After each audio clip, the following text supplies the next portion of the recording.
Several years ago, I had a terrifying experience with Santa Claus. I still believe that Santa was real, and I thought he could do anything. I was just like every other kid my age, until one day. My mom always had this large mark on her face for as long as I can remember. I was always used to seeing her like that, and it never really bothered me. But sometimes the other kids at school would tease me and make comments about it, calling her names like Two-Face from the Batman movies. I didn't like them talking bad about my mother. It upset me. My mom was basically my hero. She had raised me by herself for my whole life. One year, it was getting close to Christmas. I told my mom that I wished that Santa would fix the mark on her face. I told her to ask Santa to do it for Christmas, but my mom told me that it was okay and that she didn't need the mark to go away. She said it was a skin condition that she had since she was little. I tried to change her mind, but she insisted that it didn't matter. I figured that my mom just didn't want to ask for herself, so I decided that I would ask the mall Santa next time I saw him.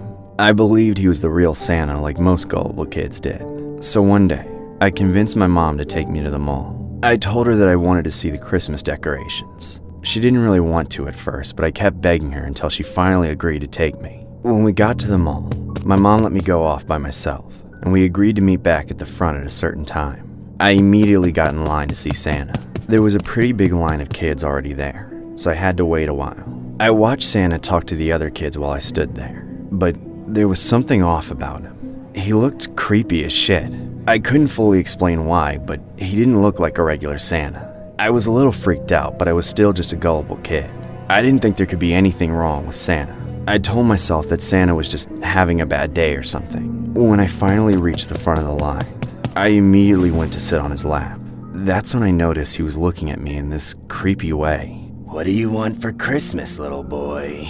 Even his voice was scary. He wasn't even trying to sound like Santa. I asked him if he could take away the mark on my mom's face. He immediately said that he couldn't. I asked him again and again, but he kept refusing. I didn't understand how Santa could refuse my request. I kept pushing him, thinking he was just testing me or something. Finally, the Santa just completely snapped. He started yelling at me to stop asking him. "Stop asking me that! Just shut up! Shut the hell up before I get security to kick you out of this mall, you spoiled little brat!" I was really scared now. I got off his lap and tried walking away. But the scariest, most blood-curdling thing happened to me. The Santa went psycho and lunged at me. He grabbed me by the shoulders and started shaking me around like a rag doll. "Stop it, Santa! You're hurting me!" I was absolutely terrified. He wouldn't let me go. He just kept holding me there with his hands digging into my shoulders. All I could recall was that I started to cry loudly. I remember the Santa saying over and over again, "Shut up! Shut the hell up!" That's when the elves were finally able to pull Santa off of me.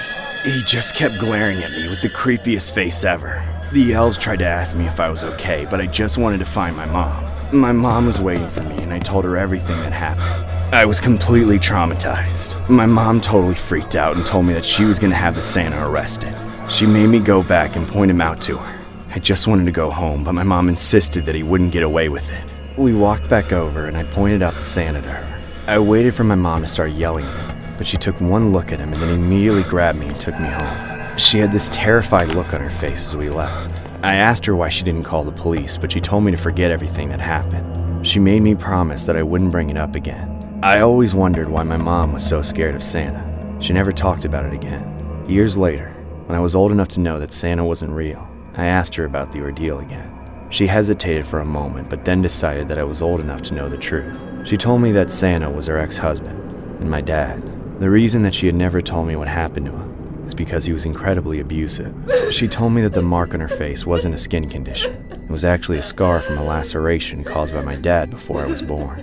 After she had me, she left him out of fear that he would hurt me too. It was all hard for me to take in. It really freaked me out that I had been so close to my actual dad. I couldn't believe that he had given my mom that scar. Everything made more sense to me now after knowing the truth. I'm still traumatized by mall Santas. Every time I see one, I think about that day. I don't know what my dad would have done to me if I hadn't run away in time. The story was inspired by a real subscriber-submitted story that allegedly happened to the victim when they were younger. The subscriber has mentioned that his mother has since had a restraining order on the ex-husband, and that he hadn't heard or seen his dad since the mall Santa ordeal.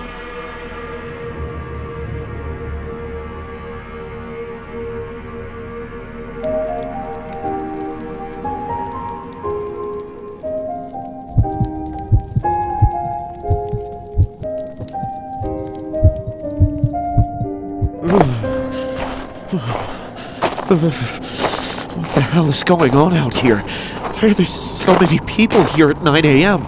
It's Wednesday. I know I'm in high school, but don't you people have anything better to do? Don't you have jobs or something? Finally. What in the... Why is everyone right there? So much for showing up early for a good spot in line. Oh no. Is that really Santa Claus? What happened to him? It looks like he hasn't eaten since last year. Alright, I'm next. I can finally make a wish and get out of here. Has he even blinked this whole time? Why does he keep looking at me? Is he okay? What's going on? Why is that kid crying? Well, it's my turn, and I can't hold up the line. Here I go. Hi, Santa Claus. Ho, ho, ho! Hello there, you dashing young man. Come take a seat on old Saint Nick's knee. Okay. Is that okay? Oh, did I say knee? I meant my lap. Come closer, boy. I'm hard of hearing. Whoa, hey! Ow! What was that? What was what? In your pants, I felt something. Oh, you mean that? What are you talking about? Shh, shh, shh. Come here, boy. That's Santa's secret weapon. I keep it on me so when I'm traveling through certain areas, I can use it on guests who make things exciting. Huh? You mean like a knife or something? Never mind that. It won't hurt you. Just take a sit on the other side of Santa's lap. Okay. Hurry up now. I don't have all day. I'm sorry, Mr. Santa Claus. We can be quick, I promise. Good, good. Now, what's your name, boy? My name's Keith. And Keith, do you know if you're on the nice list or the naughty list this year? The nice list. I've been good. Have you now? I'll be the judge of that. Now, tell me, what do you wish for Christmas? Well, sir, it's about my girlfriend. Bah! Your girlfriend? That doesn't sound like something a nice boy would have. What is it you want with this girlfriend? I want to have... That is a naughty wish, and it just puts you back on the naughty list. No, please, I take it back. I'll wish for something else. It's too late for that. There's no way that I can give you a present if you're on the naughty list. Elves, take him away. Please, can't you make an exception? It's not like I wish for something bad. Please, please. Enough! I can make your wish come true, but you have to stop causing a scene, all right? Okay, I'm sorry, Santa. What can I do? Wait a few hours until I clock out. Then meet me by my car in the parking lot. It's the one that looks like a magic sleigh. I'll take you to my, workshop. Yes, thank you, Santa. I love you. That's what I like to hear. Now smile for the camera. Santa, is that you? So, you found my car. Now get in the car already. Can you see where we're going? Of course I can. I live right around the corner. I know a shortcut too. Wanna see? What? Whoa! What are you doing? Stop it! Slow down! Are you crazy? You're gonna crash! Please, stop! You didn't think I kept my job by driving slow, did you? Just slow down, for the love of God! Please! Fine!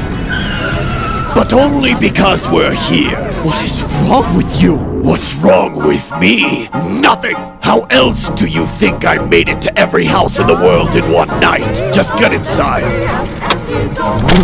Hurry up now, I don't want you to get cold. Go on. Santa?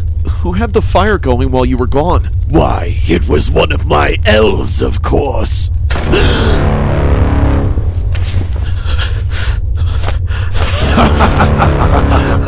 You're so naive. There's no escape for you now. You're going to become real familiar with my North Pole. Get back here! I just want to show you where the compass points! Stay away from me, you freak!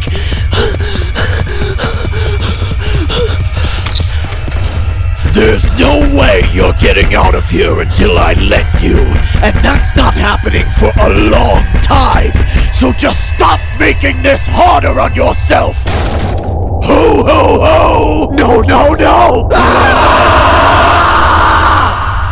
Yet another tale of terror this year at the community mall. The beloved local Santa Claus we have all known and loved for years was arrested yesterday on multiple charges alleging rampant abuse of guests who visited the mall during the Christmas season. This story was inspired by a disturbing mall incident that happened in Seattle.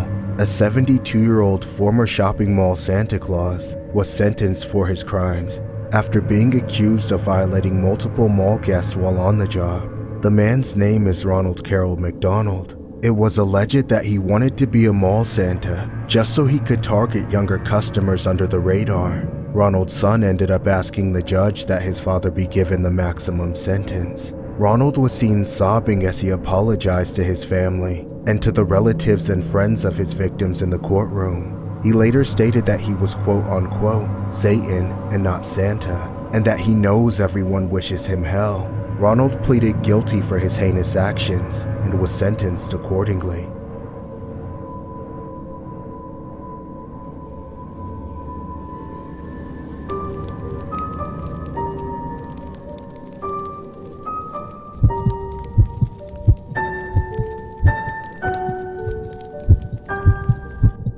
What I'm about to tell you was the most terrifying experience that I have ever lived through. It's something that I will never forget. It happened years ago around Christmas. I have a wife and one son. They're the most important people in my life. I would do anything for them. That's what terrified me about that day the most. The thought that something might happen to one of them. My wife used to be friends with this woman named Janet. I got along with her husband okay, but we weren't really close. We only ever saw each other when our wives hung out. Janet and her husband had a son as well, so it was a nice situation. The two kids could play together while the adults talked, and we never had to get a babysitter. One year, Janet invited our family over for Christmas dinner. Unfortunately, her husband had to work late that night and couldn't attend, so it would just be me, my wife, Janet, and our two sons. I was surprised that Janet would invite us over on a night that her husband worked, but we of course accepted the invitation, so we headed over to Janet's house for dinner that night. It all went well at first. The food was delicious and we had pleasant conversations. Janet seemed slightly on edge, but I assumed that it was just the stress of the holiday getting to her. I knew I felt burnt out from all the preparations. Then something strange happened. I heard creaking noises coming from upstairs as we ate. I thought it was odd, since no one else was supposed to be home. I asked Janet about it, but she just said something about the house being old. Oh, it creaks like that all the time. Don't worry about it. It happened several more times during the meal. At one point, I could have sworn that I heard footsteps coming from upstairs, but I just ignored it based on what Janet had said. It had to just be the old house. Eventually, we finished dinner and headed to the living room. The kids went upstairs to play, while my wife Janet and I conversed and had some wine. Another hour went by without any event, and I realized that it was getting to be pretty late. I was just about to ask my wife if she was ready to leave, when suddenly, the scariest thing happened. I heard screaming coming from upstairs. My wife and I immediately started panicking, but Janet remained strangely calm. Then I realized it was our son. I immediately ran upstairs to see what was wrong, but when I got up there, all the lights were turned off for some reason. It was incredibly dark. The screaming had stopped, and I had no idea where it had come from. It was difficult to make out anything in the darkness. "Son, where are you?" He didn't answer. I really started to panic then. I ran through the dark hallway, checking different rooms. I couldn't find my son anywhere. Then I saw some light peeking out from under a closed door. I frantically opened the door and barged into the room. And I couldn't believe what I saw. My son was lying on the floor with a large man dressed as Santa hovering over him. My son looked scared to death. The man was dressed up like Santa with the wig, beard, hat, and boots, but he was in underwear. It was terrifying. What the hell is going on? The man didn't say anything. He just stared at me from behind the fake beard and wig. Then he made a move like he was going to attack me. I quickly pushed him out of the way and grabbed my son. He started crying as I escorted him downstairs in a total panic. I told my wife to get our stuff together and then started cussing at Janet. "What the hell is wrong with you?" She seemed confused about what was happening. I asked her why she would lie about her husband being at work. I knew she had to be in on the whole thing. Janet just stared at me and my wife gauntly and didn't say anything. As a matter of fact, she had this disturbing grin on her face. My family and I were horrified. We got out of that house and drove home as fast as we could. My son was still in shock and crying. I still couldn't believe what happened either. We knew that family. My wife had been friends with Janet for ages. It didn't make any sense. My family found it incredibly disturbing that Janet would pretend that her husband was at work, while he was actually hiding upstairs the whole time. It explained everything though. That was why Janet seemed strange the whole time. The creaking noises that I heard were obviously him moving around. The most horrifying thing was what her husband intended to do to our son. And why was he dressed as Santa? On the ride home, my wife got a text from Janet that said, Is everything okay? We were totally disgusted. The family had to be completely insane. Why was she still playing innocent? My wife texted back and told Janet that her and her husband were sick and needed help. Janet left it on read, and that was the last time they ever spoke. Janet hasn't responded since. My wife completely cut her off as a friend, of course. We still couldn't understand how they got along so well for such a long time. We tried to report them to the police, but they said that it was just their word against ours. There was nothing they could do. My son was in shock for a long time, but he eventually got over it mostly. I, for one, am still scared. I can't imagine what would have happened if I hadn't made it to that room in time. I just know that there's something extremely wrong with that family and that they need help. This is downright one of the most disturbing stories. It was a fan-submitted story regarding a viewer who claims he and his family experienced when invited to his mother's friend's Christmas dinner during the year 2016. Allegedly, the viewer's family opted out of not to file any charges against the dad or family. The viewer remains traumatized about the ordeal and shares his horrific incident every Christmas.